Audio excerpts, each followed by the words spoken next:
eating corn. He that dream brought memories to me. My childhood days in fancy I could see. When the sun had gone to rest and I was tired of play, Dad would put me on his back and then to me he'd say, up The Spirit of the House. to Bedfordshire, heading for the land of dreams. When By I Michael Robson. to those happy childhood days, like yesterday it seems.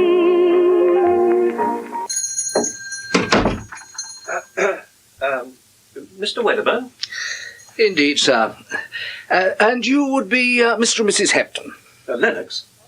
Oh, yes, of course. Forgive me. From Hong Kong. That's right. You've had our recent letter? Hong Kong? What a very long way to travel for a house. Oh, for a home, Mr. Wedderburn. Oh, to be sure. Please, sit down, won't you? Thank you. Have you had any luck, Mr. Wedderburn, with the kind of house my husband and I are looking for? Well, I have some photographs of properties to show you, of course. With your having lived abroad so long. Most of our lives. It's quite so. Having lived in the Far East so long, you may perhaps have no conception of the way the value of properties in England has increased latterly. Especially, if I may say so, here in the Cotswolds. Here we are. A house of the order, the specifications you set out in your letter, Mr. Lennox, is now a little gold mine to its owners. A veritable little gold mine. We've been away from England for 35 years, Mr. Wedderburn, apart from a few home leaves, and what we want more than anything else is to have a home of our own in the Cotswolds by Christmas. Now, can you help us? You know Woodstock? Well, we know of it, of course. Charming little market town, about 6 miles from Oxford. A couple of interesting properties there. You see, this one? Uh-huh. Queen Anne House in the main street. Excellent condition, full of character. But we emphasised, Mr. Wedderburn, that the house we have in mind will be entirely detached, in its own grounds, with a decent lawn and a kitchen garden. Would we get all those in Woodstock? If it's the price we mentioned that's been worrying you, we should prefer to see the property first in any event, and if we find one that suits us, Let's say that we're perfectly prepared to pay the right price for the right property. Well, in that case, we could cast our net much wider. To Tream, for example. Tream? Enchanting little village on the borders of Oxfordshire and Gloucestershire. Well, that sounds very much the area we have in mind. You know of a property there, Mr. Wedderburn? Yes. This chap. Rather large, perhaps, but it does possess most of the prerequisites you set down in your correspondence. Here. Challoner's. This is it? The house called Challoner's? That's the fella, just on the edge of the village. Tudor. Dormer windows. Big sweeping drive, broad garden. But, Dick, this is precisely the house I've been talking about ever since we first started planning retirement. You know this house, Mrs. Lennox? Well, not physically, of course not. I've never visited that part of England before.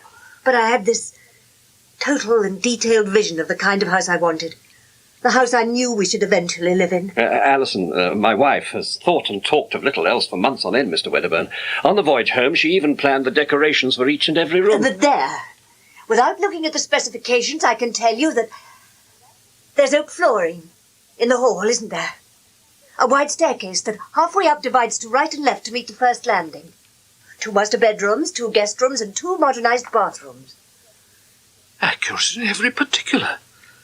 Astonishing. I knew this was how it would be. Well, when do we visit Challoner's, Mr. Wedderburn?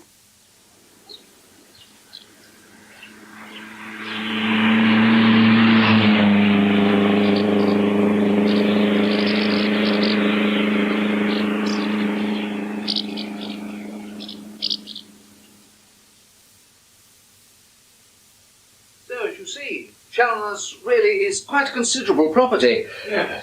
It's, well, rather more, I should have thought, than the 2 of you might reasonably require. It's perfect.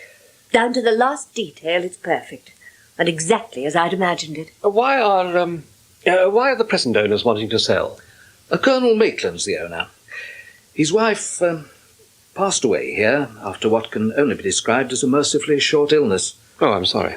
The Colonel had no wish to stay on here afterwards, not with so many memories. They'd been, well, quite extraordinarily happy here. I feel that. Yes, I feel that. So the Colonel went to London.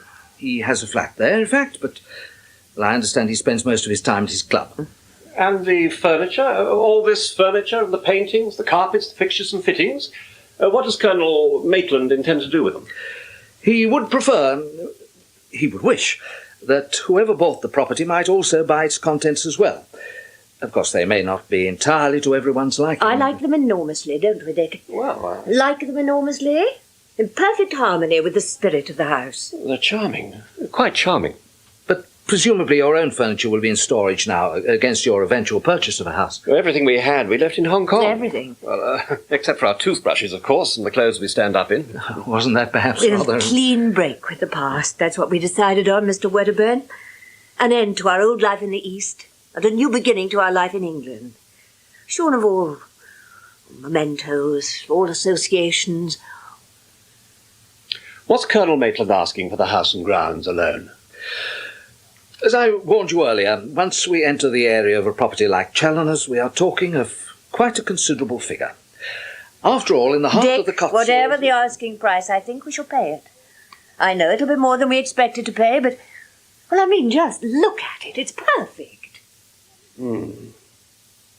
Mr. Wedderburn, if I wrote you a cheque now, an outright purchase, with none of the tedium and delays of a mortgage, could you see your way clear to offering us very favourable terms for the entire contents of the house and outbuildings, exactly as we've just seen them? Mr. Lennox, I am perfectly certain we can come to an agreement acceptable to all parties. And that being so, I have every reason to believe that you and Mrs. Lennox will be firmly and, I'm certain, happily ensconced here at Challoner's in good time for Christmas.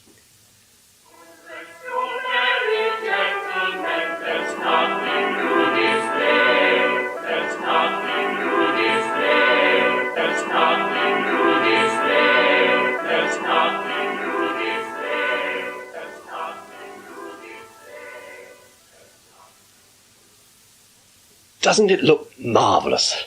Absolutely marvellous. Everything prepared and just one thing missing. Oh, what's that? I can't think of anything.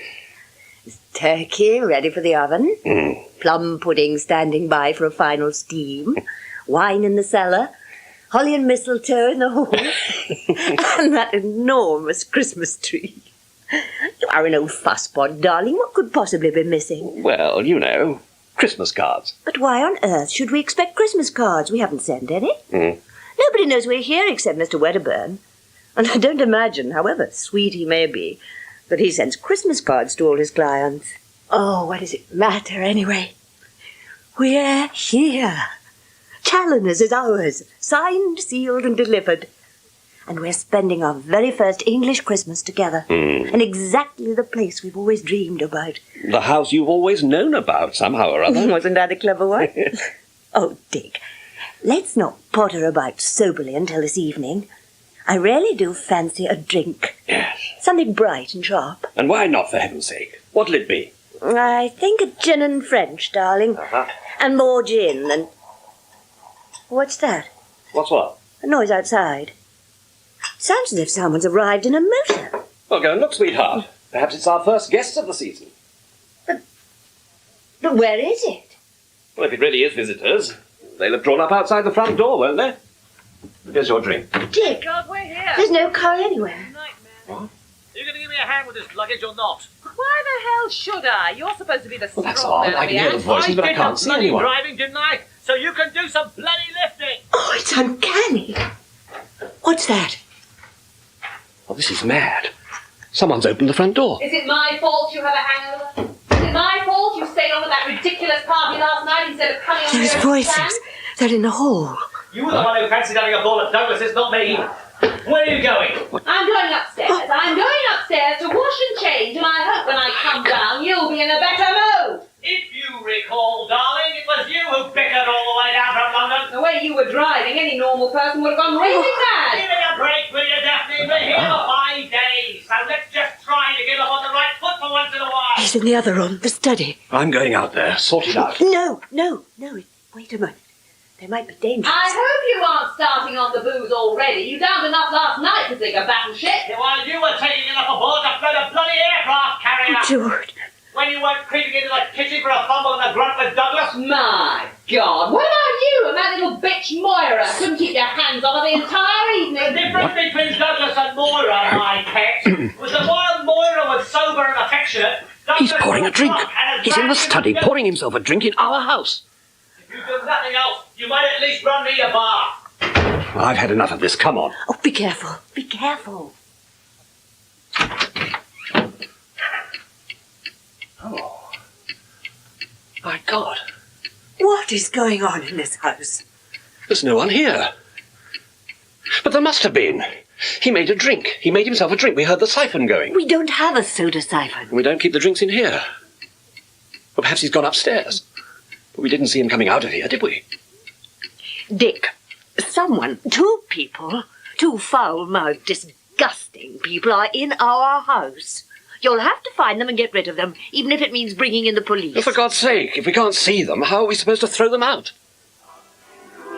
There's nothing new this day. There's nothing new this. Nobody. No one at all, anywhere. But we heard them. Both of us heard them. Alison, there is no one in this house apart from ourselves. No people, no luggage, no belongings, nothing. But we can't have imagined it.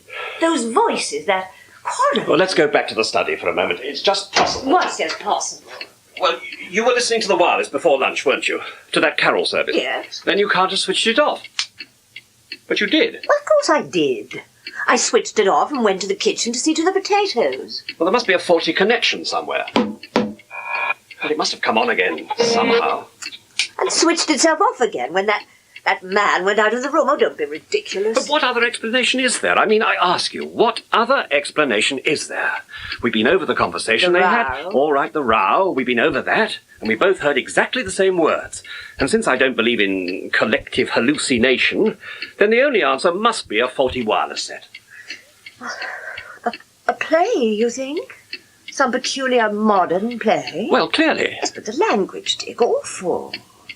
Well, surely they wouldn't allow that kind of language on the BBC. Now, look, we've satisfied ourselves there's no one inside the house, nor is there a car outside. So the set must be faulty. I'll unplug it and we shan't be bothered again. Damn it all, we're rational human beings. Hill to Bedfordshire, heading for the land of dreams. When I look back to those happy childhood days, like yesterday, it seems. It was grand, my mother held my hand, Daddy was the old Dee. Climbing up the wooden hill to Bedfordshire, they were very happy days for me. Oh, do come to bed. You're so much more comforting than this hot water bottle. Can't get used to the wretched thing. Oh, well, it's been a lovely day after all. Well, you were obviously right about those voices on the wireless. There's not a murmur since you unplugged it. There's always a rational explanation for these things if you just keep cool and look for it. Hoarfrost beginning. Do you know, with a bit of luck, we might actually have a white Christmas day. Oh, wouldn't it be marvellous? Oh, just think. The first snow we'll have seen for, 30 years? Just about. Mustn't bank on it, though. Shove over, then. Give a chap a little leg room. Ah. Oh, you are cold.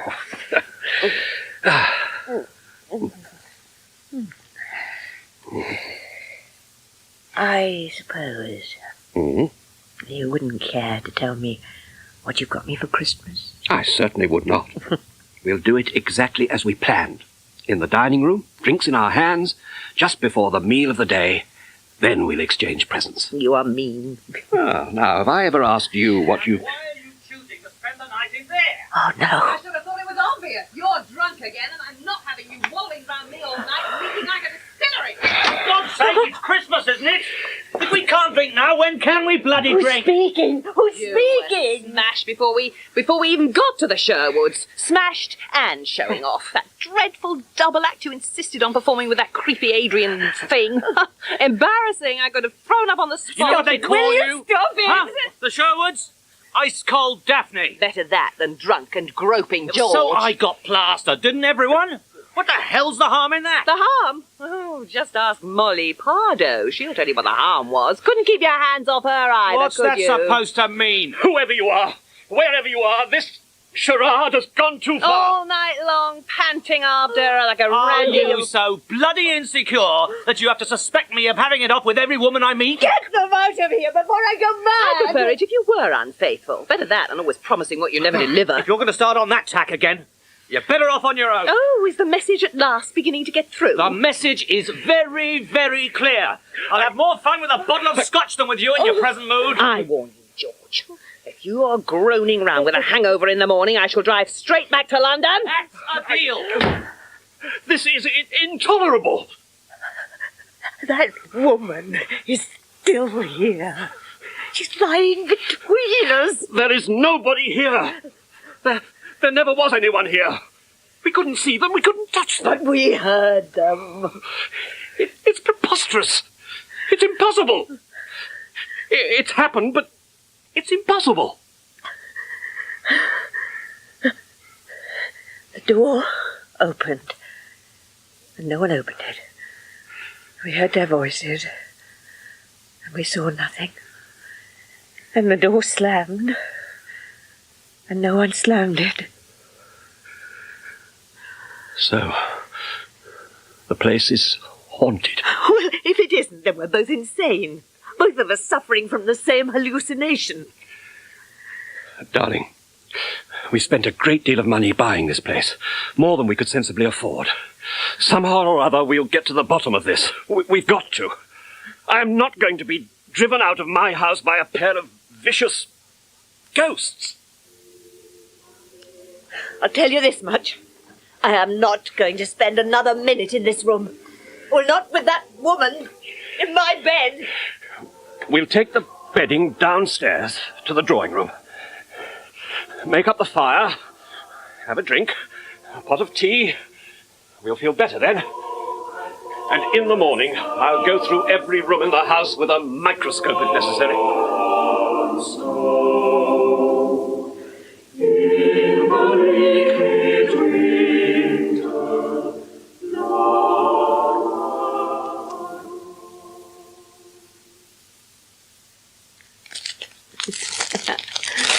Lovely paper there, isn't it? But, darling, it's lovely. Where did you find it? In Kowloon, believe it or not. Oh, never. Cross my heart. In our Fat's place.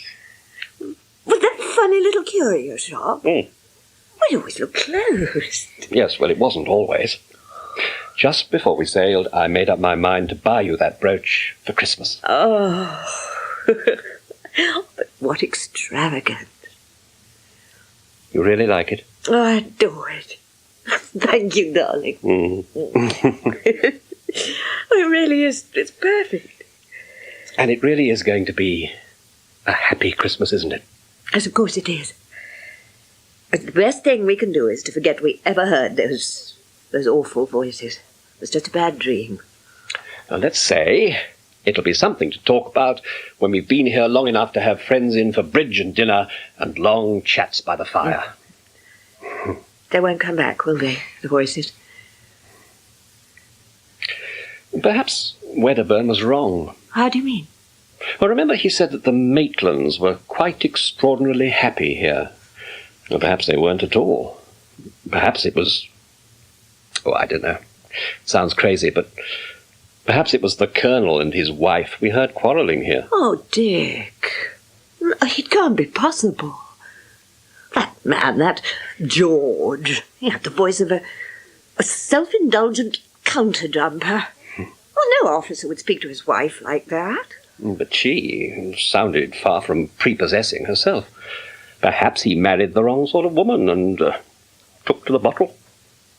Anyway, let's forget them. It's England and it's Christmas. What could be nicer? You aren't missing it then, truly? Oh, the life out there. The South China Sea. Those lovely cruises. Your work. Oh, the evenings at the club. Missing it? If we'd stayed in Hong Kong a year longer, we'd never have had the energy to leave. We'd have gone the way of the Elliots and the Phillipsons and the Colfaxes. Dyspeptic and discreetly alcoholic China watchers. Do you know, the turkey must be ready by now, and I'm ravenous. I've been dreaming about the turkey for days. Come on. I've laid the table in the dining room, rather specially. Oh. I wanted it to be a surprise for you. The Colonel left some excellent silver. The table looks quite beautiful. Just like a regimental guest night. I'm not the only one to keep a secret up my sleeve. We're so lucky we've got the Colonel's things so reasonably. All right, darling. Let's go and see what you've been up to in the dining room. Right then. Let's see this big surprise. Do you seriously expect me to eat that? God's sake, woman, what the hell have you been doing all morning? What have I been doing all morning? Oh, you make me sick. You really make me sick with your kind of male chauvinism of yours. Close the door. Do you Close it. Why, you were... Oh, God. Oh, God. Oh, God. Voices and no one there. They're taking over those things, whatever they are. They're taking over our house.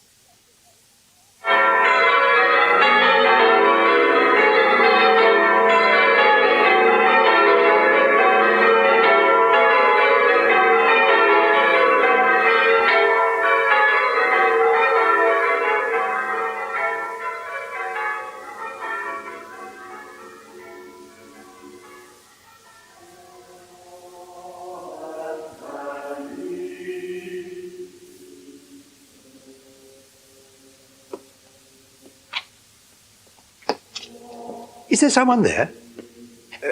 Excuse me, is there someone there? Good afternoon, Padre. Where exactly? There you are. I'm afraid I couldn't see you for a moment. Well, a very happy Christmas to you both.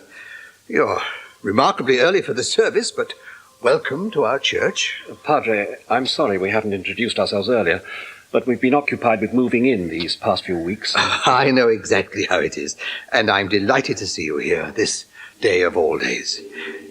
But moving in to a house in Treem, you must forgive me for not having called on you. I had no idea. We're at our wits' end. I beg your pardon? Our house is... Well, this is no exaggeration. Our house is haunted by two hateful and malicious people. It's true.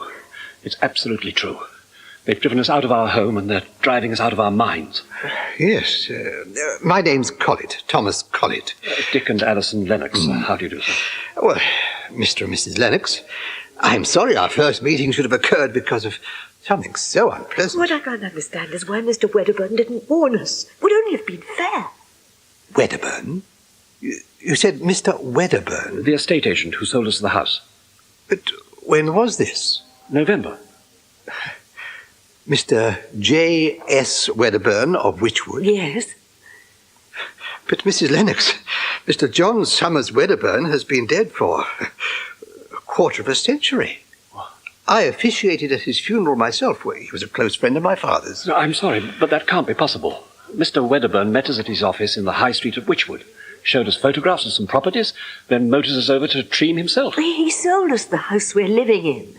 We have the title deeds to prove it. That office that your husband mentioned in the High Street of Wychwood has been part of a supermarket for almost 10 years. What on earth is a supermarket? It's probably something they've introduced while we were abroad, darling.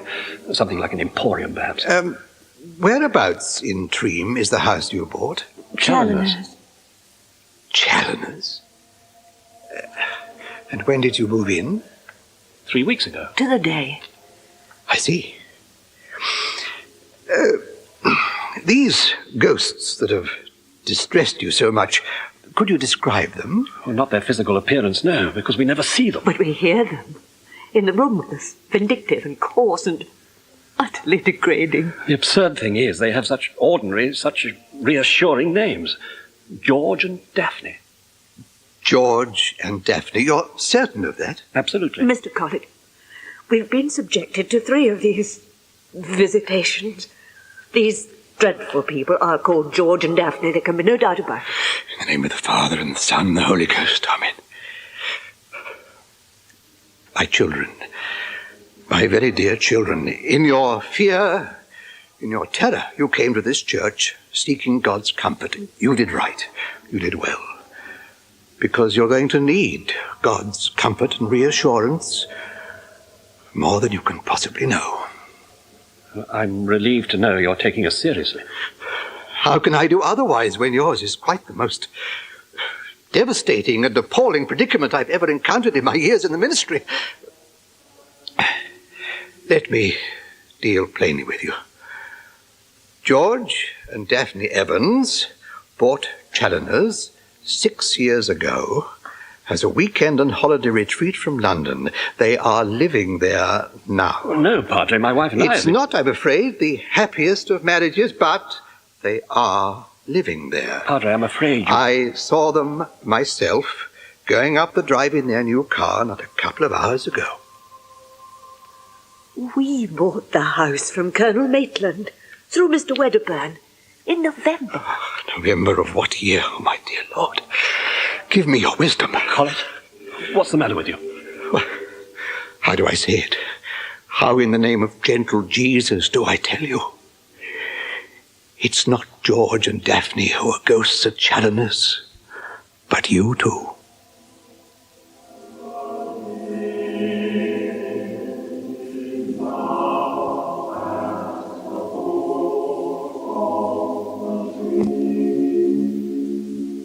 In the spirit of the house, the cast was Dick Lennox, Bernard Brown, Alison Lennox, Sheila Grant, Wedderburn, Norman Bird, George Evans, David Goodland, Daphne Evans, Carol Boyd, and the Reverend Collett, Alan Dudley. The spirit of the house was written by Michael Robson and directed by Jerry Jones.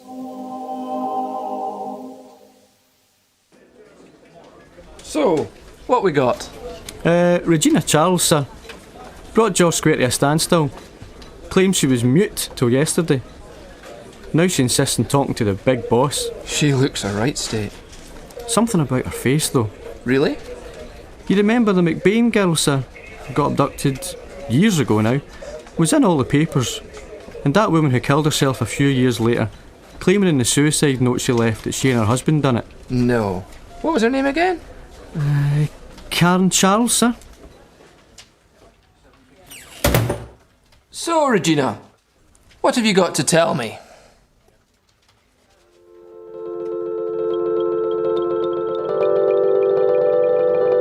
We had a grand piano in our living room.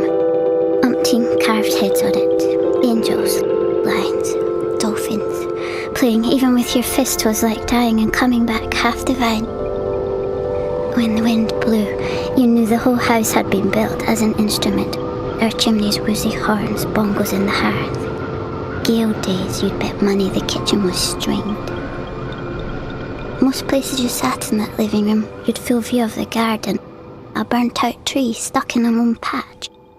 My father told me the country beyond, all rock stacks, knolls and white peaks, was an angel's playground where they'd tune superpowers. Our tree had been zapped by a lightning bolt. Gabriel threw it. One afternoon, Dad and me struck out for wood. We found an oak gold with lichen. Singing started when I laid hands on the trunk, but it kept on when I let go. And then I was in my father's arms, the two of us crashing down banking. I landed lying on his chest, an ear wrapped in his breath, his hand over my mouth. He must have forgotten, no words ever formed there. My wrist was cut. Still his singing. Footsteps, too. You could hear Cagoul's whistling as arms swung back and forth. I made to get up, go see, but Dad squeezed tight. He was shaking. Dad held on to me long after those voices were gone. Going home took half the time. He bathed me, bandaged my wrist, and brought cheese on toast to my bed. Said, Gabriel threw that lightning bolt as a message to you, gorgeous daughter of mine. You're one of them. Here's how it happened. So he said, he and Mum had been helping out with the baling 2 farms over, while my father stood in a trailer pitchforking hay. The sun flared. Blinded, Dad toppled. Something landed at his back. Me! Quite naked on a bed of straw, not much more than newborn. God put you there, he said, for a reason. You're mute now, but when the song building up inside you finally bursts out, the world will listen. Until then, we'll hide you. People won't understand, and what they don't understand, they ruin. And if you're ruined, what hope is there for mankind? I was 5 years old. That night I heard him and Mum arguing. You were the one who wanted children, said Dad. She replied, maybe I'll just walk into the sea and keep walking until the waves are directly over my head. Next morning, he was gone. After a whole day crying, Mum began acting like he'd never existed. I didn't go to school. Ever. Mum taught me maths, English, art, and music in one of the upstairs rooms. One Tuesday she asked, what's 4 times 5? I wrote 20. Yes, she said, but now I want you to say it. I tried. Couldn't. Arms folded, she sat on the edge of her desk. We waited. You heard faraway planes, bees, and blue bottles. Mum sighed and left the room. I wrote Titwitten, Titia, and tried again. Mum came back. She kneeled beside me. You know I love you, she said. Your father, though, he left us because you wouldn't speak to him. Imagine your own daughter not speaking to you.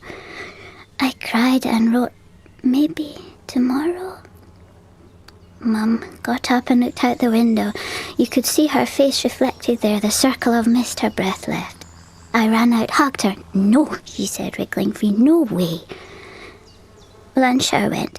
Our stomachs rumbled. I could not hold my water. Coming back from the toilet, I found her gone. The Minnie was missing. Those yawning hallways. A whole other house hidden in all that shadow. On I went with trying to say 20. Because you knew that's all it'd take to make things different. Dark crept up. How hungry I was. Another night. A day. A night. I'd wished for Mum, but I was afraid she'd turn up 10 foot tall and made of gold, cloned or half jaguar. But there I am in that empty house after another lonely night, flung across the floor, bleeding, burned, dirty, wet, wishing. Mum came in. No gold, no whiskers, just ever so pale. We'd no rain yet, her hair was soaked through. Bath, she said, and led me upstairs. I sat between her legs, my back sliding round the soapy softness of her belly, which only went on so long because her skin was so cold. Then this shuddering. You knew she was crying, but whenever you tried to turn around, she'd push her head back to where it was and cover her face, so anyway all you'd see was elbows. I lowered my lips to the water, blew 20. Bubbles burst around my eyes and ears. Sound. Mum stopped fighting her tears and let them all fall out. After she'd said, there's something I must show you. We drove to it next day. I wound down the Minnie's windows, wind through my hair, here, there. I steered sitting on Mum's lap. Close your eyes, she said, when I was once more in my seat. I did and went on doing it so long that I slept. Somehow I remembered to keep my eyes closed when I woke up, but I cannot think of a better compliment. Mum. I was on. She guided me out the car. Her hands, how cold, over my eyes. When she moved them, I found myself standing on the edge of a long drop to deep black water, a quarry in the heart of the most gorgeous ever nowhere. I'd no idea we'd driven so far through field, pylons, woods, a lark up there singing its heart out. We smoked one of our cigarettes, danced. Why not drive, she said. I climbed back into the car and whirled that steering wheel. You saw Mum in the rearview mirror standing with her back to the boot. Smoke circled her head like thought bubbles. The car budged forwards. I span around, tried to shout out. Mum still had her back to me, and over I went. You felt the full weight of the car swing and duck. One last glance, our eyes met, but hers were all Sunday straw. I swear the cigarette was on its way back to her mouth, and she and those gorgeous green fields plunged. Blood yo-yoed. The windscreen burst into white flame. Glass lashed you. Face, throat and lungs shattered by water. I couldn't open the door. The chassis hit bottom end on and somehow stayed standing as I drowned. Another wrecked Mini in the pool's weird woodland. And there was Mum, swimming towards me with great strokes, hair gone everywhere. She swam in through the windscreen. Her hands were cold, even underwater. I thought she was going to kiss me, but when her lips stuck, she blew. You felt your lungs inflate, heard your own ribs creak, and your arms swung open with lives of their own. Up we shot into that sky of daisies. I woke mouth to mouth with her, spewing water. You couldn't image how she got you out of the quarry, or even how she'd swum. The dive! It was dusk before we made the road. Mum was barefoot, ice-squelched in socks. She hid in a ditch and made me hitch. First thumb a lorry stopped, Mum jumped out. You could see the driver's second thoughts. I needed no help climbing into that cab. It was so cosy. A sheepskin bunk above the seats, stretched out, winding Mum's wet hair around my fingers. I closed my eyes.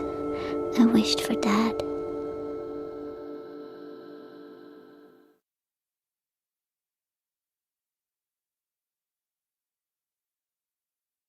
Markheim, a play for radio by Tom Wright, based on a short story by Robert Louis Stevenson. The year, 1845. The time, Christmas. Markheim.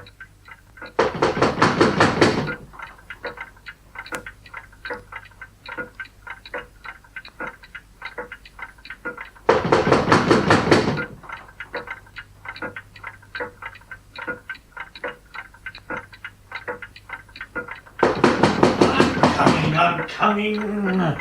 It's Christmas Day. My shop is closed for business. My shop is closed, I tell you. Go away. Who are you? What do you want? Markheim. Who? Markheim. Let me in quickly. I tell you, I'm closed for business on Christmas Day. For ordinary business, perhaps. But when will you ever close for our kind of business? I do our kind of business at night. Has anyone seen you coming here? Not yet, but the streets will not be empty forever. Oh, you'd better come in. Has anyone followed you?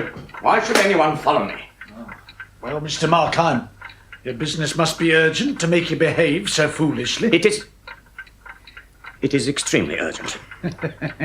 Even your tongue's reckless, Mr. Markheim. A bad failing in a man of business. And now that I know your business is pressing, you must not be surprised if I profit by the information. But then, Mr. Markheim, you've never been good at business. I suppose it's because you were once a gentleman. I, on the other hand, am a dealer. It's not the easiest way to become rich, but from time to time we get a windfall. Sometimes our customers are ignorant of the true value of the object they wish to sell. Then we touch a dividend from our superior knowledge. Sometimes they are dishonest, and in that case I profit from my virtue. I do not, of course, suggest that your business is dishonest, but we know that it is urgent. So urgent that you come to see me on Christmas Day when my shutters are up and I make a point of refusing business, when my maid is out and I'm alone in the house. Well, you'll have to pay for that, Mr. Markheim. I'm sorry if I interrupted your Christmas celebrations. I have thought of you so long as a dealer that I had forgotten you were also a man, like other men. Go on with your Christmas celebrations, and a Merry Christmas. No. Christmas celebrations. No, it's not because you've interrupted my celebrations you must pay. It's for the loss of time when I should be balancing my books.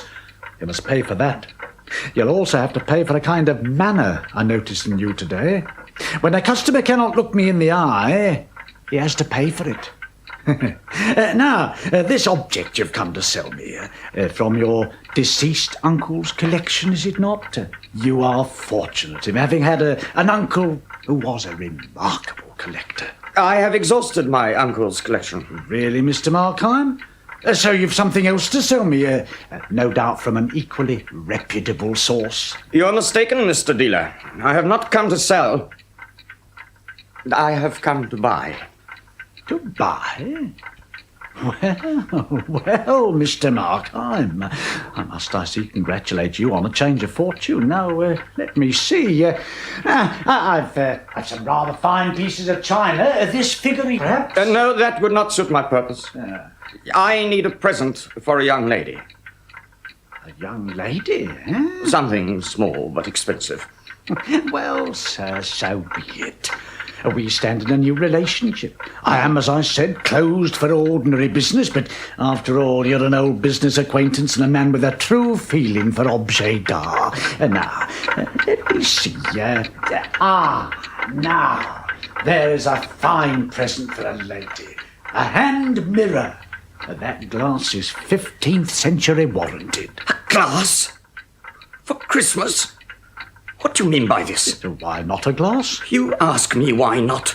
Look in it. Look at yourself. Do you like what you see? No? Well, neither do I, nor any man. Your lady must be rather ill-favoured if you're afraid to give her a glass. I ask you for a Christmas present and you give me this damned reminder of years and sins and follies, this blasted hand conscience. What nonsense is this you're talking now? It is important to me, and it should be to you. I cannot think of my past without shame, and cannot ignore it. I carry it with me wherever I go. Now, with one step, I can get money, free myself from it, and begin again. Your past is no concern of mine, and if you are concerned for your future, I advise you to take this glass. Why should we be in such a hurry? It is pleasant to get to know people. We should not hurry any pleasure. Not even such a mild one as this. I'm a busy man, Mr. Markheim. I have no time for pleasure. Make time for it. Talk to me. Tell me about yourself. When we know each other, we might even be friends. I have no friends and need none. Dealer, a hand to get money and a safe to keep it in. Is that all you are? Dear God, man, is that all? Speak up, man, if you are a man. Is that all? I have only this to say to you. Either make your purchase or get out of my shop. Will you take the glass? Show me something else. This fan. Now, this dagger could reach to the hardest of hearts. A fan. An excellent present for a lady. Now, on second thoughts, a fan will not do. The ladies use them to cool themselves, to mask their faces and their emotions, as you use this mask of caring only for profit. No, the fan will not suit my purpose. Perhaps this might suit your purpose. It's a fine piece. It will not heat your lady, but it will not cool her either. And it has the added advantage that no moral lesson can be drawn from it. If no moral lesson can be drawn from a cameo, make me a present of one. No, I would not ask you to present me with anything that has a market value. Present me with a cameo of your life. My life? What is my life to you, Mr. Markheim? Less than nothing, Mr. Dealer. Our lives have crossed so often in the past. Always at some unfortunate moment in my career. We should not judge each other solely by such meetings. Such judgments as I make on people are purely and simply business judgments. How much you can cheat them off when you buy and how much you can cheat them off when you sell. You've been drinking, but that does not excuse your impertinence. You come to my shop, disturb me at my work on the pretext of purchasing a gift. Then you insult me, abuse my charity, waste my time by talking nonsense. Nonsense? I have sunk very low in my life. But till now, the chief victim of my crimes has been myself. Now I have the chance to rise, to build a new and secure foundation and use the greatness that I know is in me. But to do this, I must make one last great plunge to find the means. And I must take another with me, who will not share my rise. It is not a decision to be taken lightly, Mr. Dealer. I thought that you might help me to reach the right choice. But since you refuse, our association must end here. Oh, come, Mr. Markheim. You and I have dealt with each other for a number of years to our mutual satisfaction. Let us forget these hard words we've exchanged and this fooling and attend to your business. Indeed. It is time to attend to my business. Time is my enemy.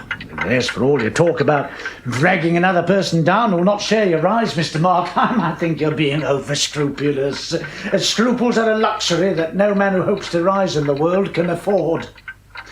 There are only two kinds of people, the users and the used. And now, this might be the very thing. What are you doing? I prefer the dagger!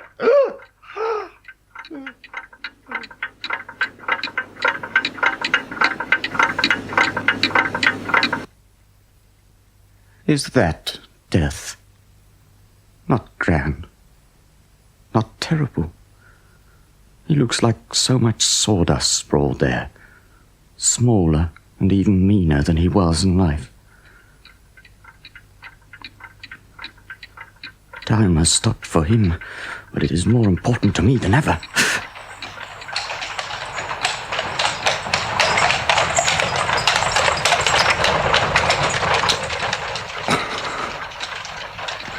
Time is my enemy.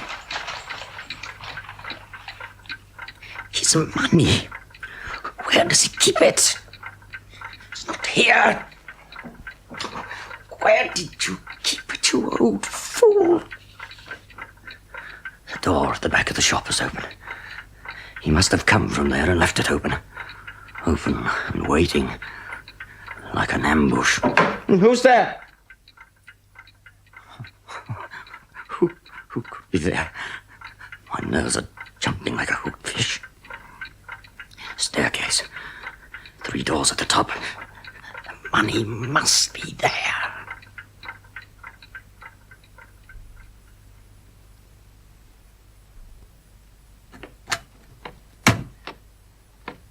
Nothing.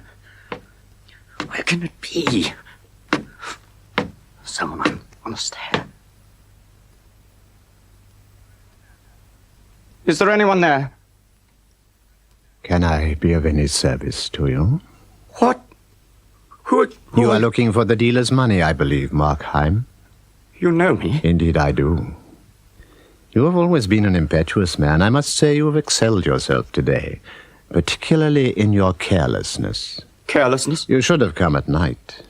The police are more vigilant at night. Besides, during the day, no one will notice me leaving. I shall look like all the others in the street. Will all the others be as noticeably stained with blood?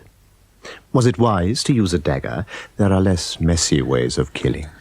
I used it because it was there, waiting for me. Was there any need to kill him at all? You could have bound and gagged him. Then he could have told the police my name. Oh, come, Markheim, would he have risked that? If he exposed you, quite certainly you would have exposed him as a receiver of stolen property. Why did you kill him? I didn't mean to. I had no clear intention of any kind. I have been given a chance to make myself rich and break completely with my old life. All I needed was money.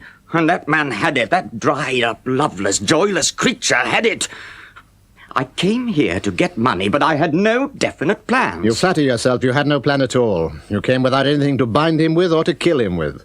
You have not provided yourself with an alibi. You wanted the dealer's money, but you did not know where to find it. On an impulse, you killed him. And now even he cannot tell you. And if you do not find the money, you have killed him for nothing, Markheim. I can tell you. But you must ask me first. I'm your friend. Accept my offer of assistance. I'll find it without your help. I do not think you will. Certainly you will not find it quickly. You need every second to make good your escape, and time is passing. Think how foolish it would be to have done what you have done and not reap the profit. I have paid too much already for it. I will not share it with you. I said I was your friend, not your accomplice. I ask nothing from you, and my offer puts you under no obligation. I want nothing from you. Then I will leave you. For the moment. Wait. Wait a moment. There's no one here. There never was. It was in your mind. Sounds of footsteps and that being were all in your mind. The last room. It must be there. The money must be there.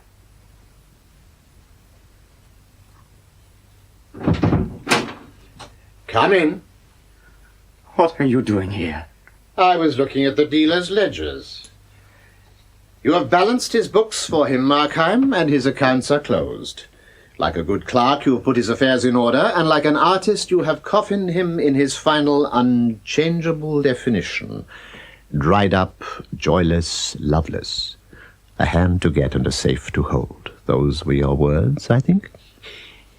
If he had shown one sign that anyone would be the poorer or the sadder for his death, if he had even shown that he could find some pleasure in existence... You would not have killed him. But what of your need for money? In spite of that, I would not have killed him.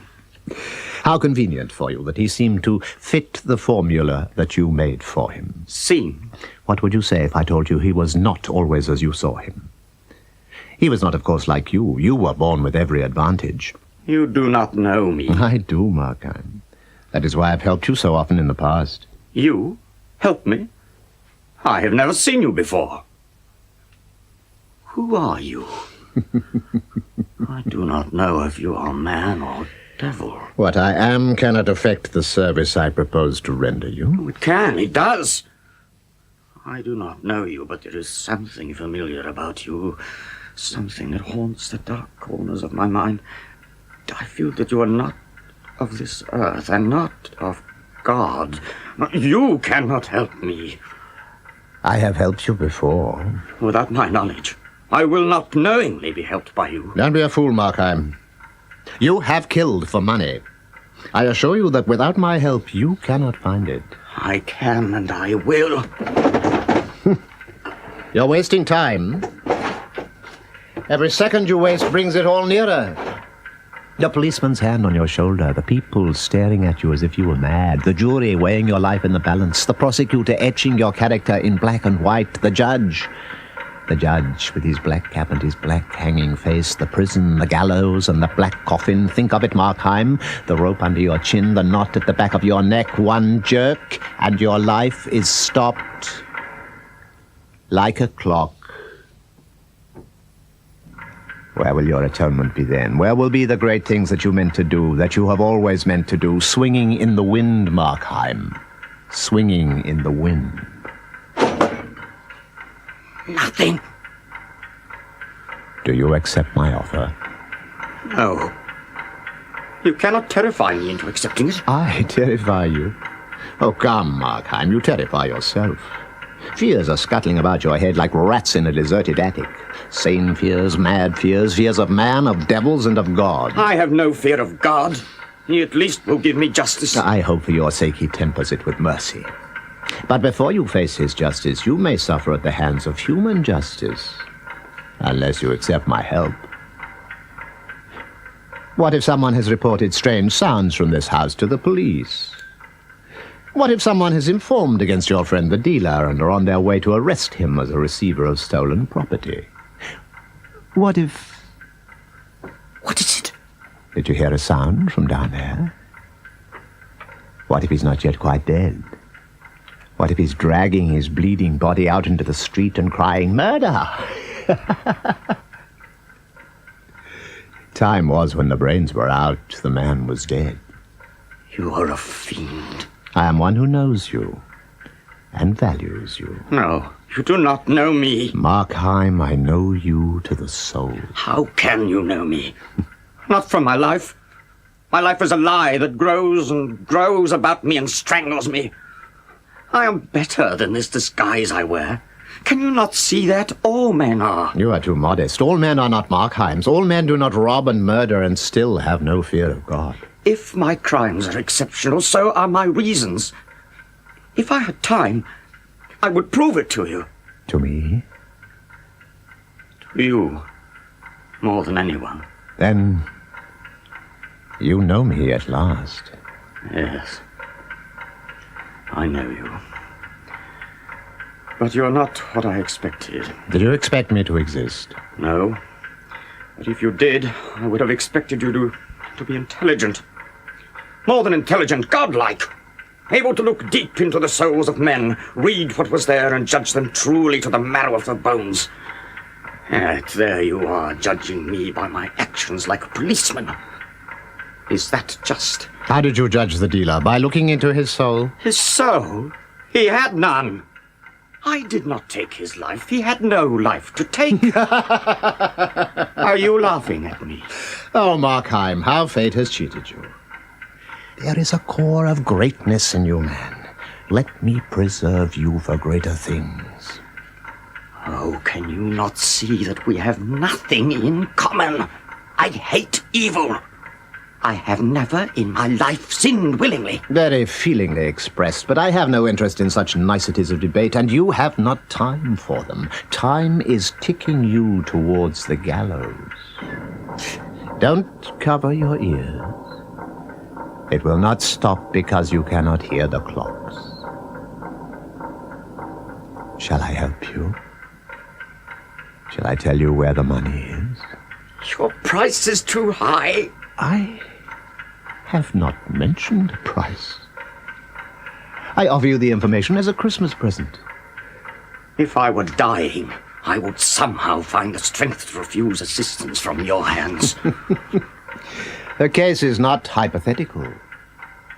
You are dying, Markheim. This is the last room in the house. Search it thoroughly, Markheim. It will pass the remainder of your life. Without my help, you will never find the money. I will not commit myself to evil. If you only wish to save me so that I can spread evil, you should have saved the dealer. He would have been a better tool for your purpose. You underestimate yourself, Markheim.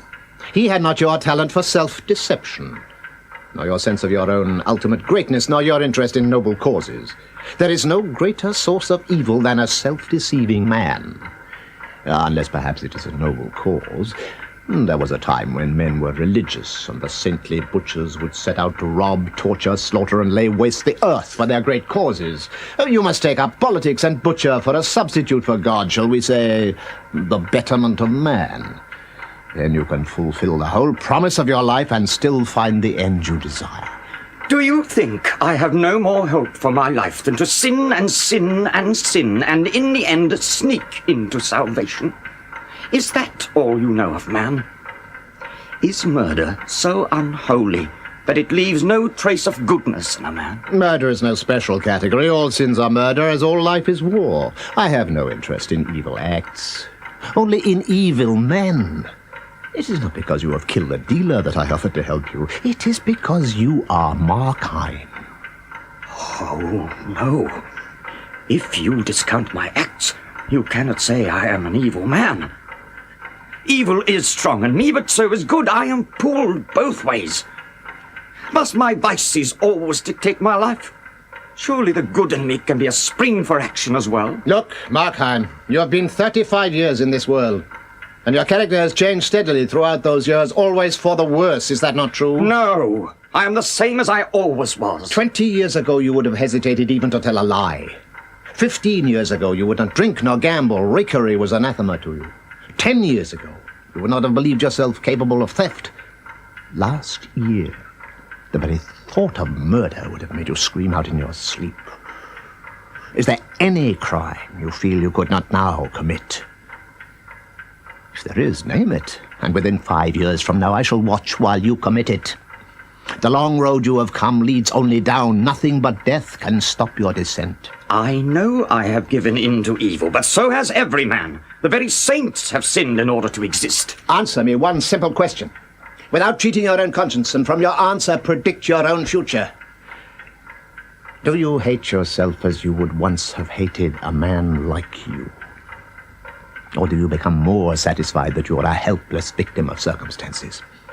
Is the habit of evil your disguise, or is it you, Markheim? And you must content yourself with what you are, for you will never change.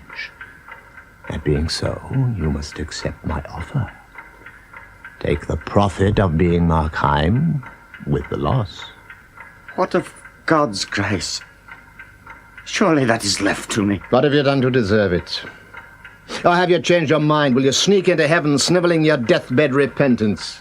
No, I will not. Then I will show you where the money is. No. You said you knew me to the soul, and now, because of you, I know myself to the soul. You have left me nowhere to hide from myself. I thought I might do some great thing and atone for my sins. Now I know that nothing can atone for what I have done. One thing I can do, though, and that is to find the strength to face poverty and starvation for the rest of my life. You have talked away the rest of your life. Are you going, Markheim, without the money? I'm going downstairs. Into the street with blood on your hands? Too late, Markheim. The dealer's servant has quarreled with her sweetheart and left him. While we've been talking, she has been making her way home. While you were putting all your faith in divine justice, human justice has been coming for you. Pausing sometimes to weep a little or to look in shop windows. But it has been coming. Markheim, you need my help now, as you have never done before. Markheim. Markheim, it's the maid. What will you do now? No, you cannot do that. You cannot brush her aside and run past her. The street is full of people now. You spoke of bearing your misery for the rest of your life. The rest of your life depends on what you do now. You can think of nothing. And do as I say. Go to the door with a serious face. Tell her you are a doctor. Her master has been taken seriously ill. She must go to him at once. When she is in the shop, close and bolt the door. Then, the same skill that rid you of the dealer will rid you of this last obstacle. Do this and you will need no help from me to find the money. You will have the whole day and night to ransack the house, find it, and make your escape. I promise you suspicion will never fall on you. You will do great things and you will never need my help again. Look. At your feet. The dagger. Take it. Markheim, your life depends on it.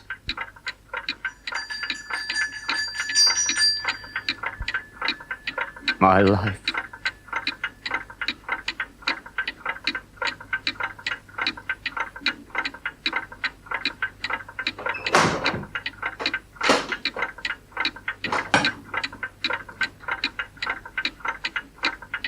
My dear, you had better go for the police. I have killed your master.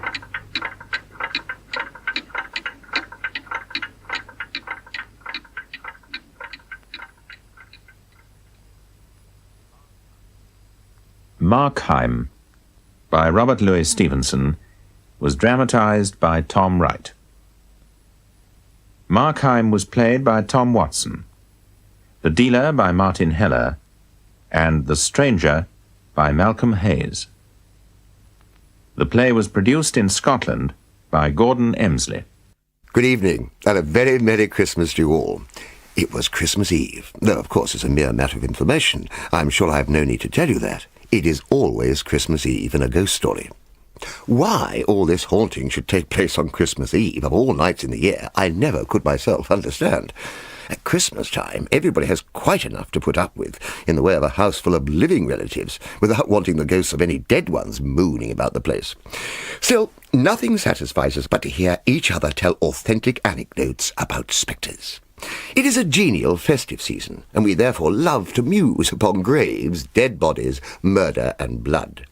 For ghost stories to be told on any other evening would be impossible in British society as it is presently regulated. This was the case on the evening of December 24th, 1891, at 47 Laburnum Grove, Tooting, when I was spending Christmas with my Aunt Maria and Uncle John. To set the scene, we had had a very good supper. A very good supper indeed. Unpleasantness has occurred since. Rumours have been put about, and remarks have been passed which have pained me very much. But although injustice, gross injustice, has been done to myself, that shall not deter me from doing justice to others, even to those who have made unfeeling insinuations. I will do justice to Aunt Maria's hot veal pasties and toasted lobsters, followed by her own special make of cheesecakes, washed down with Uncle John's own particular old ale. I did justice to them all. Aunt Maria herself could not but admit that. After supper, Uncle brewed some whisky punch. I did justice to that also. Uncle John himself said so. He said he was glad to notice that I liked it. We gathered round the piano in the parlour, and after a fortifying draught of the said punch, we were soon in full song. And on the 12th day of Christmas I had in front of me 12 pheasants roasted, 11 muffins toasted, 10 apples codling, 9 ducklings waddling, 8 boiled gammon, 7 pies, 6 bits of ham, and 5 of Aunt Maria's excellent mince pies. 4 pints of stout, 3 brown trout, 2 Kedgerings, and a partridge to eat for my tea.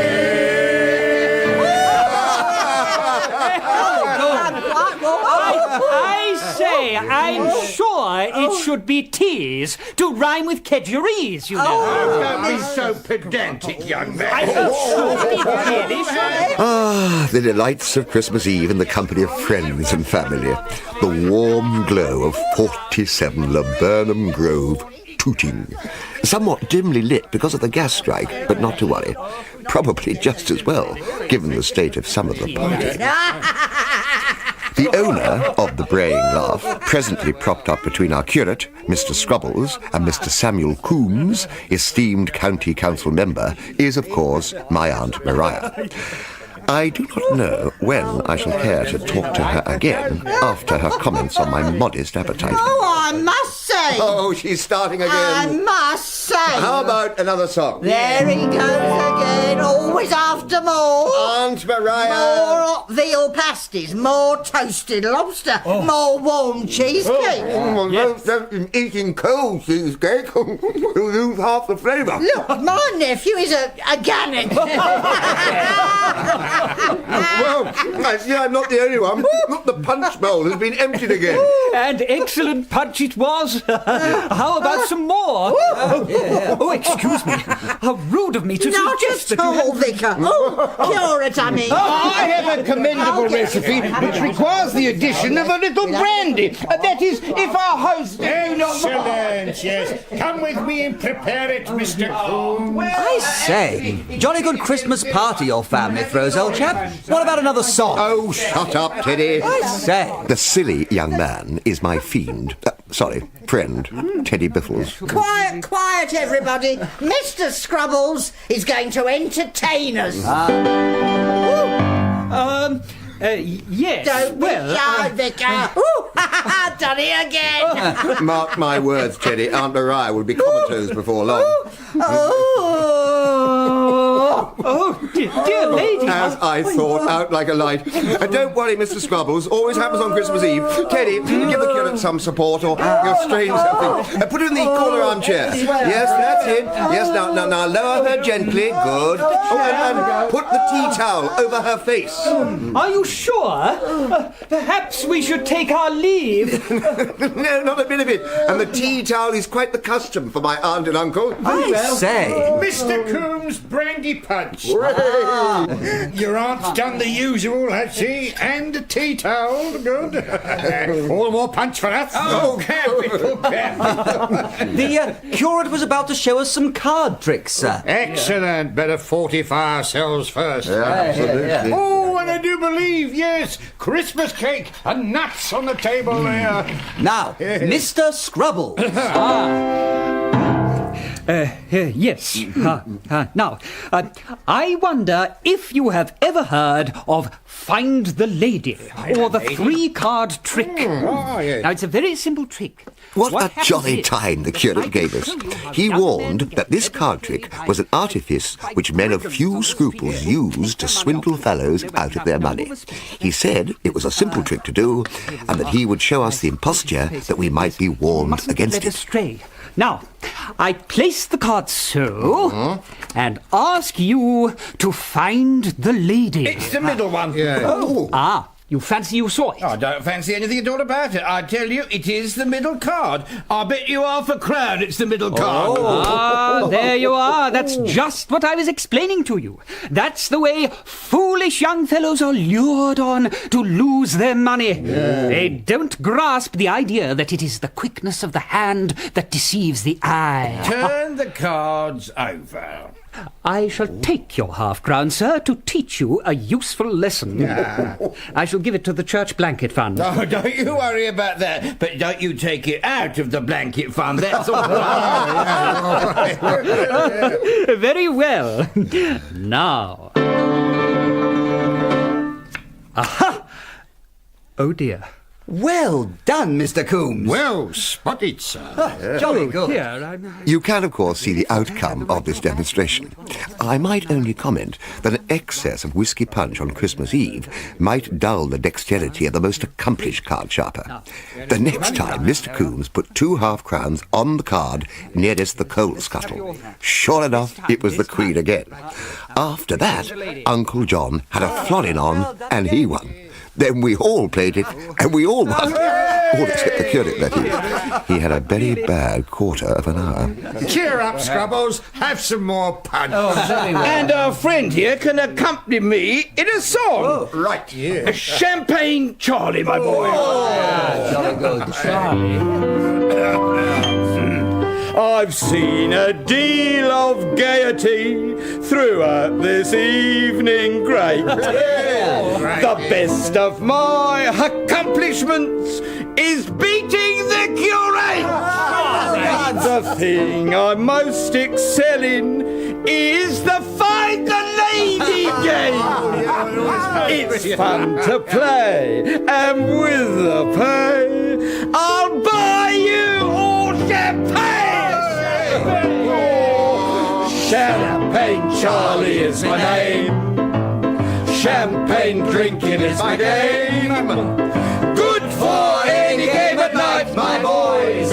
Good for any game at night, my boys. Champagne Charlie is my name. Champagne drinking is my game. Good for any game at night, my boys. Will come and join me in a spree.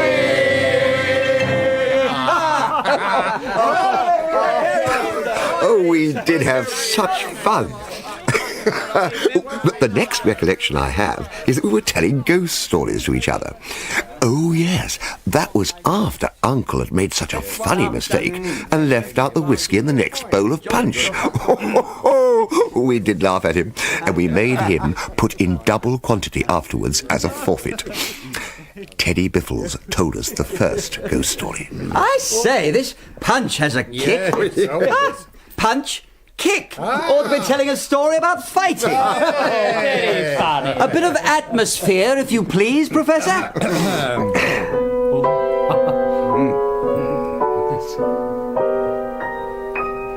This story is called Johnson and Emily, or The Faithful Ghost. And it began on a Christmas Eve, much like this one, when I was little more than a lad. I had been allowed to sit up very late because it was a special night. But at last I was tired and made my way up the dark stairs to my room. As I opened the door to go in, I found myself face to face with Johnson, who was coming out. He passed right through me and uttered a long, low wail of misery as he floated out of the staircase window. I was startled for a moment. I was only a schoolboy at the time and had never seen a ghost before, and a little nervous about going to bed. Then I remembered that it was only sinful people that spirits could do any harm to, and so tucked myself up and went to sleep. True indeed. In the morning, I told the pater what I had seen. "Oh, yes, that was old Johnson," he answered. "Don't be frightened of that. He lives here." And then he told me the poor thing's history. It seems that Johnson had, in early life, loved the daughter of a former lessee of our house, a very beautiful girl whose name was Emily. Father did not know her other name. Johnson was too poor to marry the girl, so he kissed her goodbye, told her he would soon be back, and went off to Australia to make his fortune.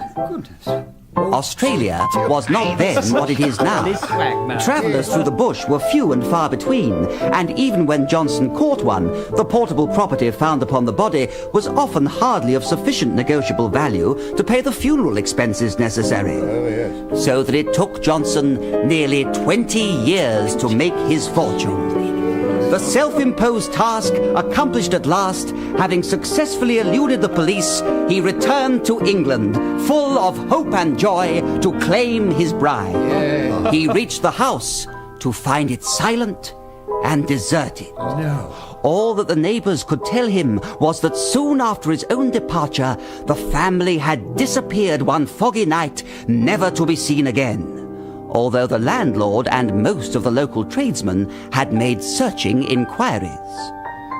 Poor Johnson, frenzied with grief, sought his love all over the world, but to no avail.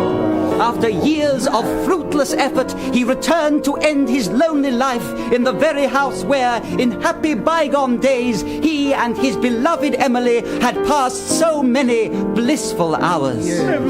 He lived there quite alone, wandering about the empty rooms, weeping and calling to his Emily to come back to him. When he died, his ghost still kept the business on. He was there when my father took the house, and the agent knocked £10 a year off the rent in consequence. After that, we were continually meeting Johnson about the place at all times of the night. We used to walk round him and stand aside to let him pass at first, but as we grew more used to it, we walked straight through. He was a gentle, harmless old ghost, and we all felt very sorry for him. The women folk, indeed, made quite a pet of him for a while. But as time went on, it grew to be a bit of a bore. You felt sorry for him, but he irritated you. He would sit on the stairs and cry for hours at a stretch. Whenever we woke up in the night, we were sure to hear him pottering about the passages, moaning and sighing, and generally making it impossible to go to sleep again. When we had a party on, he would sit outside the drawing-room door, sobbing all the time. "I'm getting sick of the old fool," said the pater one evening. The dad can be very blunt when he's put out, and Johnson had been spoiling a perfectly good game of whist by sitting up the chimney and moaning till nobody knew what were trumps or even what suit had been led. "We shall have to get rid of him." "Well," said the mater, that was the mater, "you'll never see the last of him until he's found Emily's grave. That's what he's after. You find Emily's grave and put him onto that, and he'll stop there. That's the only thing to do, you mark my words." Well, the idea seemed reasonable, but none of us knew where the grave might be. The governor suggested palming off some other Emily's grave on the poor old thing, but there didn't seem to have been an Emily of any sort buried anywhere for miles around. I never came across a neighbourhood so utterly destitute of dead Emily. In the end, we hit upon faking something up for the old chap. We got the workmen in and fixed up a little mound at the bottom of the orchard with a tombstone over it reading, "Sacred to the memory of Emily." Her last words were, "Tell Johnson I love him." And it worked a treat. We lured him down there that very night, and Well, it was one of the most pathetic things I've ever seen, the way Johnson sprang upon that tombstone and wept. Dad and old Squibbins, the gardener, they cried like children when they saw it. Johnson hasn't troubled us in the house since then. He spends every night sobbing on the grave now and seems quite happy. There to this day, in fact. I'll take you fellows down and show you next time you come to our place. 10 p.m. to 4 a.m. are his general hours. 10 to 2 on Saturdays. Well done, young Biffles. Thank you. Most affecting. Jolly good show. No punch. Sensible suggestion. I'll brew another bowl. Excellent. The jolly dogs are splendid. There is a school of jolly dogs I've lately come across. They're a game for any mortal thing from cards to pitch and toss. And they always seem so jolly, oh, jolly, oh, jolly, oh. And they always seem so jolly, oh, wherever they may be. They dance, they sing, they dance, ha ha, they laugh, ha ha, they dance, they sing. What jolly dogs are we? Fa la la, fa la la, fa la la, fa la la, fa la la, fa la la. What jolly dogs are we? Another story. Jolly good idea. I have a story, actually. It's a most interesting story. At this point, Mr. Scrubbles told us a story about the ghost of one of his parishioners. I cannot give you this story. I wish I could, but we none of us could make head nor tail of it. There seemed to be an enormous amount of plot and a great many varied characters. Simply, it was... Well, then my uncle went into the garden and got his gun, but of course it wasn't there, and Scroggins said he didn't believe it. Didn't believe what? Who's Scroggins? Scroggins? But he was the other man, you know. It was his wife. What was his wife? What's she got to do with it? That's what I'm telling you. It was she that found the hat. She'd come up with her cousin to London. Her cousin with my sister-in-law, and the other niece had married a man named Evans, and Evans, after it was all over, had taken the box round to Mr. Jacobs because Jacobs' father had seen the man when he was alive. Look here, never you mind Evans and the box. What's become of your uncle and the gun? Yes. Gun? What gun? The gun he kept in the garden. What did he do with it? If he killed anyone, we should enjoy hearing about it. No. How could he? He had been bricked up alive in the wall, you know.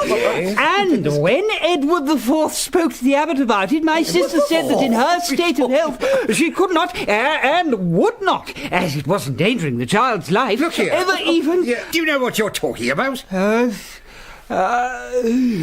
No. Dear nephew, for the sake of us all, pass me the tea towel. I do know that every word I say is true, because my heart saw it with her own eyes. Mr. Scrubbles continued his story under the tea towel for some time, whilst we imbibed another glass. No one paid him much attention, though before he went to sleep, we caught a muttered reference to somebody discovering something or other.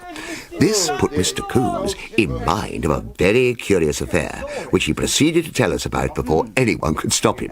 He called it... The Haunted Mill. Now, I'm sure you all know my brother-in-law, Joe Parkins. We didn't know his brother-in-law, but we said we did, so as to save time. He once took the lease of an old mill in Surrey, and it seems that years before, the place had been occupied by a wicked old miser who died there, leaving, it was rumoured, all his money hidden somewhere on the property. Naturally enough, everyone who lived in the mill afterwards had tried to find the treasure, but without success. The local wise wiseacre said that nobody ever would, unless the ghost of the miserly miller should one day take a fancy to one of the tenants and disclose the hiding place. Yes. Now, Joe didn't attach much importance to the story. He didn't see how a miller could very well have saved anything, even if he was a miser.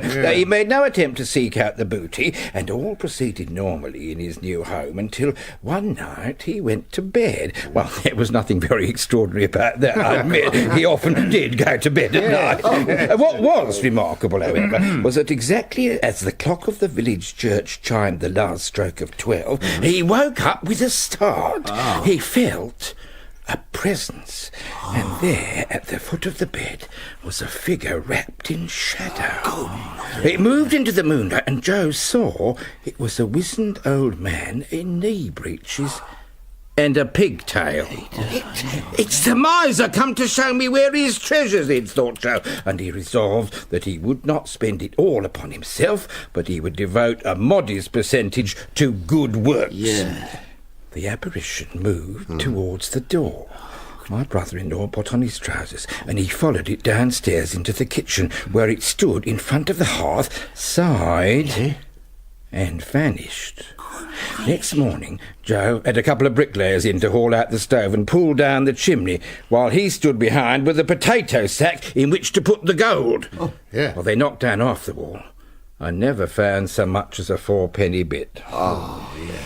The next night, the ghost appeared again, and again led the way into the kitchen. This time, however, instead of going to the fireplace, it stood more in the middle of the room and sighed there.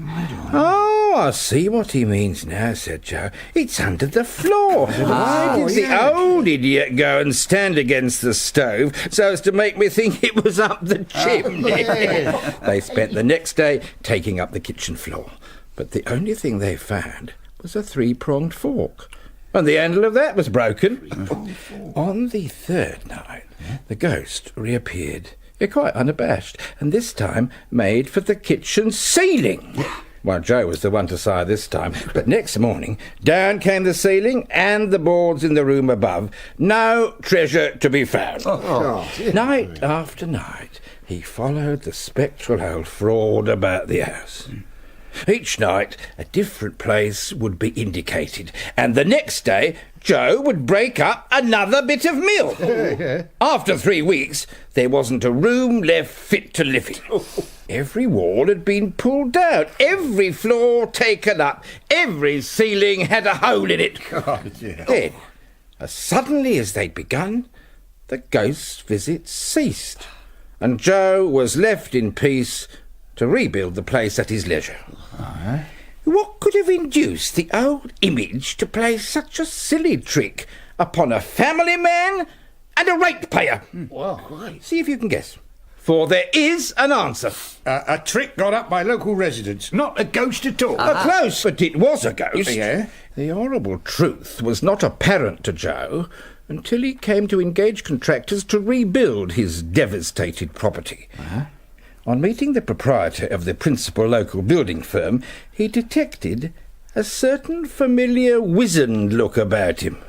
Further investigation revealed that this man would be saved from bankruptcy by my brother-in-law's substantial building contract, and furthermore, he was the grandson of the wretched old miser. The ghost had been ensuring the prosperity of his descendants at Joe's expense. That's how Joe came to get bound over to keep the peace, after using a chunk of masonry as an offensive weapon. You're not surprised, eh? Joe Parkinson is a party you don't meet with every day. He's always hale and hearty, free and easy in his way. Quite so. You wouldn't call him handsome, but that isn't his disgrace. He looks as though a regiment had marched across his face. He's alright when you know him, but he's hasty when he's vexed. He'll black your eye 1 minute, and he'll stand you a pint the next.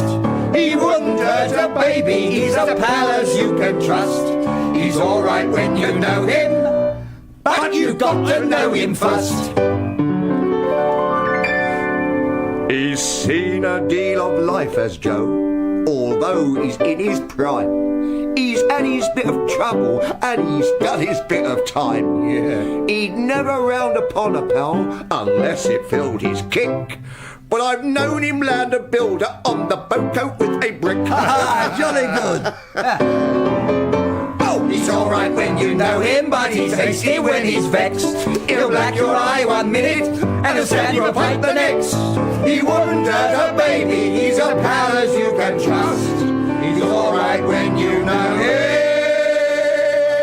him, but you've got to know him first. Hey!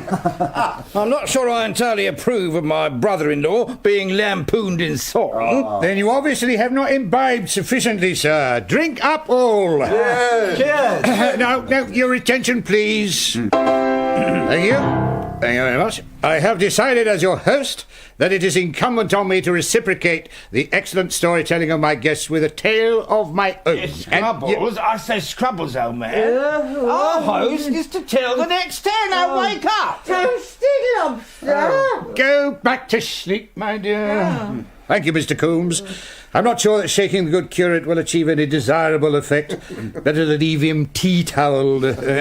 Sit down and listen. My tale is called The Ghost of the Blue Chamber and concerns this very house.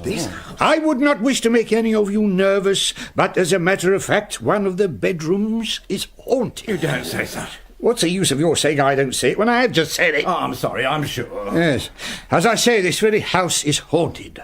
Regularly on Christmas Eve, the Blue Chamber is haunted by the ghost of a sinful man. A man who once killed a carol singer with a lump of coal. A lump of coal? Was it difficult? I do not know how he did it. He did not explain the process. The Christmas waite had taken up a position just outside the front gate and was singing a ballad. It is presumed that when he opened his mouth for a B flat... There you go. Was a bit flat.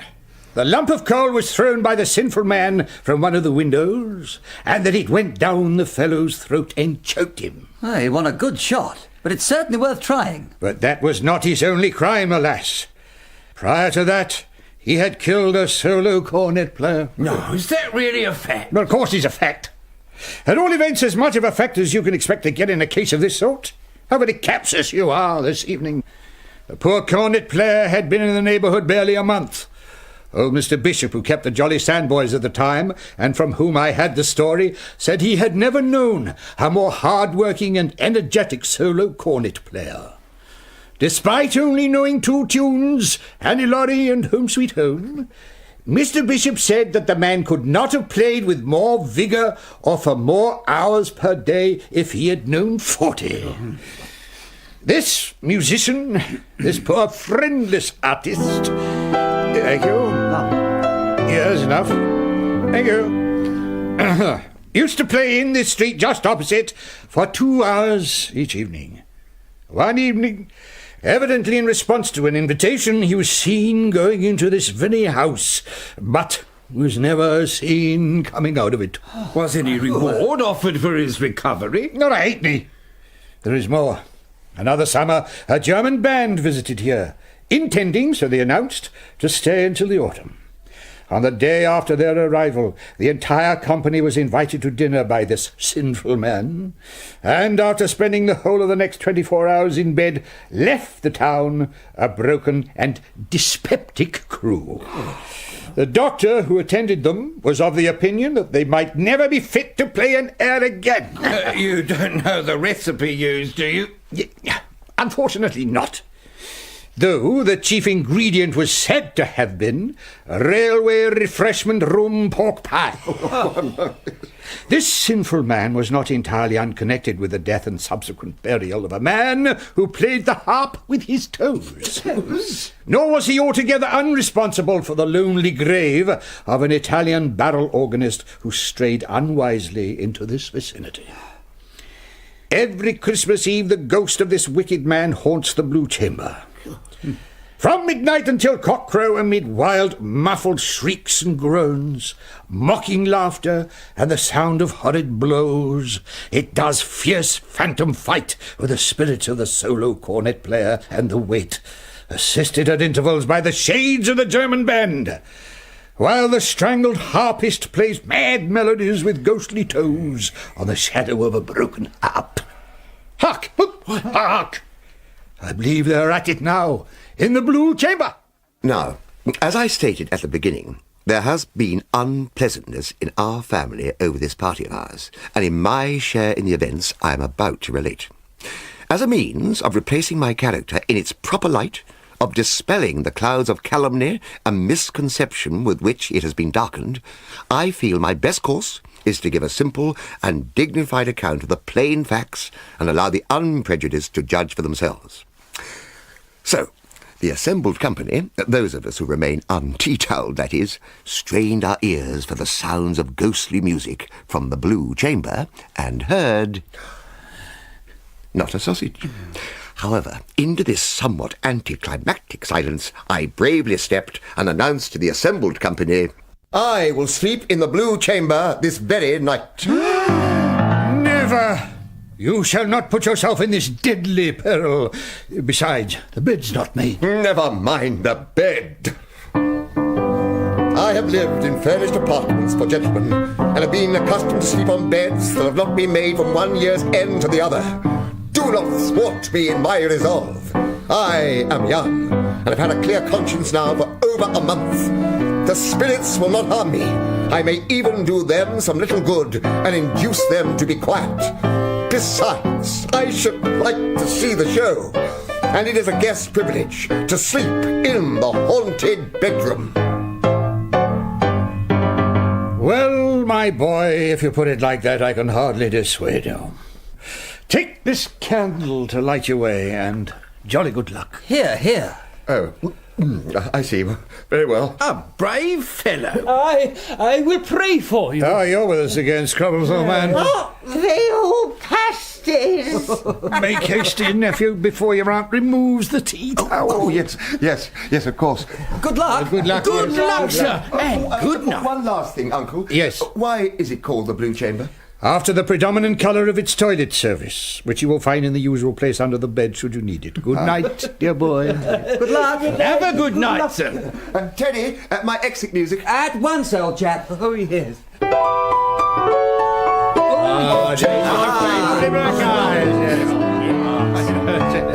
Climbing the stairs to a bedroom blue, this bold fellow has had a few, all unsuspecting of what will ensue. Oh, what a surprise! A spectre's a thing to beware of, it's true, especially when your bedchamber is blue. Just watch out or he'll give to you two lovely black eyes. Two lovely black eyes. Oh, what a surprise! Only for hunting for ghosts in the night. Two lovely black eyes. Next time ghosts are mentioned, it may be best to think very hard about where you'll rest. If a haunted room's mentioned, don't be pressed, for you'll have a surprise. It may be bunk or it may be true, but if you impress with your daring do, such ghostly encounters may give to you two lovely black eyes. Two lovely black eyes. Oh, what a surprise! Only for hunting for ghosts in the night. Two lovely black eyes. Certainly need this candle without the gaslights. Oh, it's black as pitch here. Now, left at the head of the stairs. We'll laugh about this in the morning. Ah, here we are.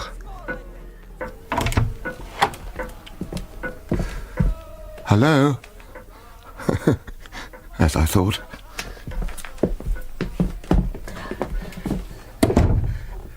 Well, Uncle John, it was a fine story and well told, but... oh, dear. Ooh.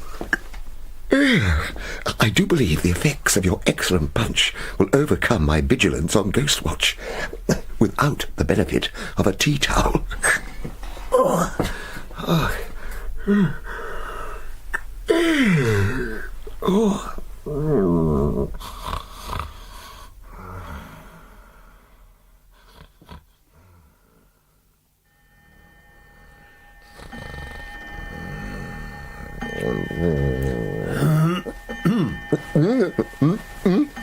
Good evening. Good Lord. My uncle's story had been true after all. There, sitting patiently at the end of my bed, was the spectral shape of an elderly male party smoking a pipe. Oh, good evening. I believe I have the honour of addressing the ghost of the gentleman who had the unfortunate accident with the Christmas wait. The incident is remembered, then? Oh, well, yes. In fact, that is several guests of my aunt and uncle who now own this house, which you probably know, so there's no need to tell you of it. We were given your story this evening. Ah. I wonder... Yes? Just check a few of the facts of the case with you, if that's all right. Is that all right? Get to the point. Oh, yes, right. Is it true that you had a hand in the death of an Italian barrel organist? Had a hand in it? Sorry. Who dared to pretend that he assisted me? I murdered the youth myself. Nobody helped me. Alone I did it. Show me the man that said I didn't. No, you misunderstand. Just a turn of phrase. No slur intended. Anything else? Well, yes. As a matter of fact, the solo cornet player... Which one? There was more than one. Not wishing to boast, there were 7, if one includes trombones. Oh, dear me. You must have had quite a busy time of it, one way or another. There are few who could look back on a life so full of sustained usefulness. You know, I never imagined a ghost smoking before. Oh, a little indulgence. I used the ghost of best-cut Cavendish as a rule, that being what I had in life. The ghost of all the tobacco that a man smoked in life belongs to him when he is dead. I am fortunate that I smoke so good a blend. Useful thing to know that. Must remember to smoke as much as possible before I die. Mind if I join you in a pipe? Do. And I will recount for you the nature of my crimes. He had been an energetic old fellow in life. There were 18 muffin men that he had lured into passageways and stuffed with their own wares until they died. Young men and women who recited dreary poetry he used to poison in batches of 10. Park orators and temperance lecturers he used to shut up 6 in a room with a glass of water and a collection box apiece and let them talk each other to death. Oh, it did one good just to listen to him. Isn't it true, old fellow, that the ghosts of all your victims meet you here every Christmas Eve for a row? It was true. For 25 years we had the most wonderful get-togethers here. Ah, me. But no more. One by one I laid them out, spoilt and utterly useless for all haunting purposes.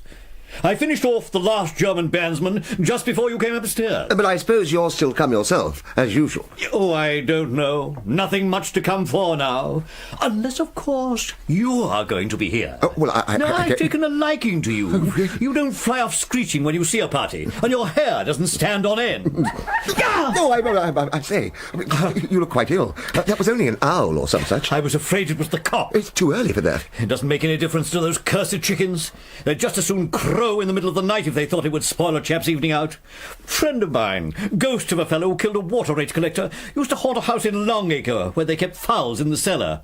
Every time a policeman went by and flashed his bullseye lantern down the grating, the old cock would crow like mad and my friend would have to dissolve. Damn bird. It does seem jolly unfair. It's an absurd arrangement altogether. I can't imagine what our old man was thinking of when he made it. As I've said to him over and over again, have a fixed time and let everyone stick to it, then we'd all know where we were. There you are. That is the sort of thing we have to put up with. What is the time? It's 3:30. Thought as much. Ah, well... if you can wait a minute, I'll go a bit of the way with you. Oh, it's very good of you, but it seems unkind to drag you out. Oh, no, not at all. We'll just step quietly down the stairs so as not to wake the rest of the house. Oh, sorry to pass through you. Oh, no, not at all. Well, I'll step quietly at least. You can float. I'll just see you to the corner. Oh, it's getting chilly. Good evening, Constable Jones. Morning, I should say, sir. May I ask what you're doing on? Just seeing a friend part of the way home. Friend, sir? What friend? Of course, I forgot. He's invisible to you. He's the ghost of the gentleman that killed the Christmas wait, amongst others. Haunts here regularly. Mrs. Bowles' cockerel stopped play, I'm afraid, so I'm seeing him off. Just going to the corner with him. Well, I don't think I would if I were you, sir. If you take my advice, you'll say goodbye and go back indoors, sir. Perhaps you're not aware, sir, that you're walking about with nothing on but a nightshirt, pair of boots and an opera hat. Where's your trousers? Jones, I don't wish to report you, but it seems to me that you've been drinking. My trousers are where a man's trousers ought to be, on his legs. I distinctly remember putting them on. Well, you haven't got them on now. I beg your pardon, I tell you I have. I think I ought to know. I think so too, sir, but you evidently don't. Now, come along indoors with me, and don't let's have any more of it. Unhand me, constable! Help! Good heavens, what is going on? He's not wearing any trousers. My friend here can confirm. Oh, he's gone. Get off me, constable! Come along, sir. Help! Come along, sir, now. Help! Perhaps I will be back in the Blue Chamber next year, after all. I wish you a Merry Christmas. I wish you a Merry Christmas. I wish you a Merry Christmas. And good haunting next year.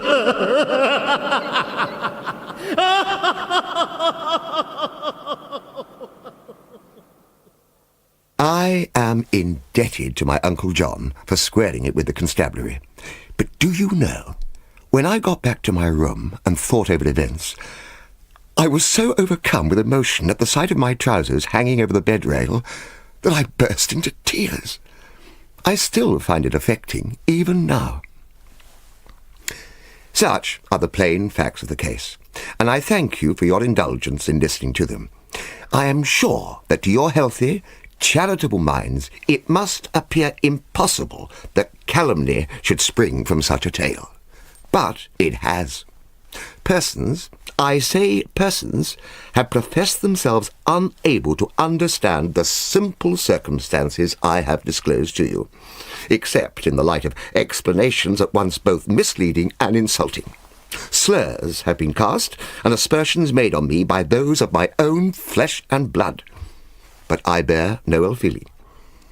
I will state quite publicly and without rancour or regret that I wish all of those mentioned, even Aunt Maria, the most cordial seasonal felicitations. May my tale be a caution to those lucky enough to spend this season in the bosom of the family. Beware, at the first mention of ghosts, turn all the lights on full and earnestly discuss the weather. May your Christmas days be full of good cheer. I recommend whiskey punch, and your Christmas nights sweet and untroubled. Good night, and a Happy New Year.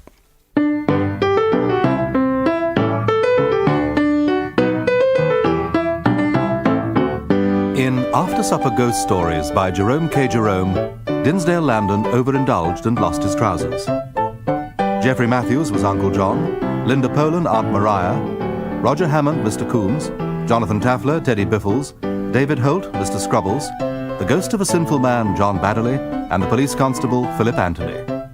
Musical accompaniment was provided on the pianoforte by Neil Brand. Jerome K. Jerome's After Supper Ghost Stories were adapted for radio by Paul Weatherby and directed by David Blount.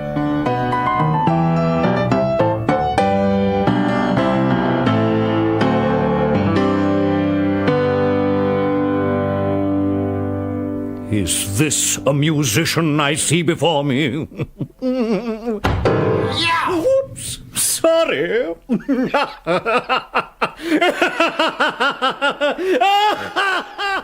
Oh, some glorious names to conjure there. The fantastic Dinsdale Landon, Linda Poland, Geoffrey Matthews, lovely Roger Hammond, all now, sadly, in the great green room in the sky. Now, I'll be remembering the illustrious thesps who left us this year in next week's Seventh Dimension. So do join me. Angels at Partridge Cottage by Lucy Gannon, with Hedley Niccolo as Zoe and Ellie Haddington as Polly.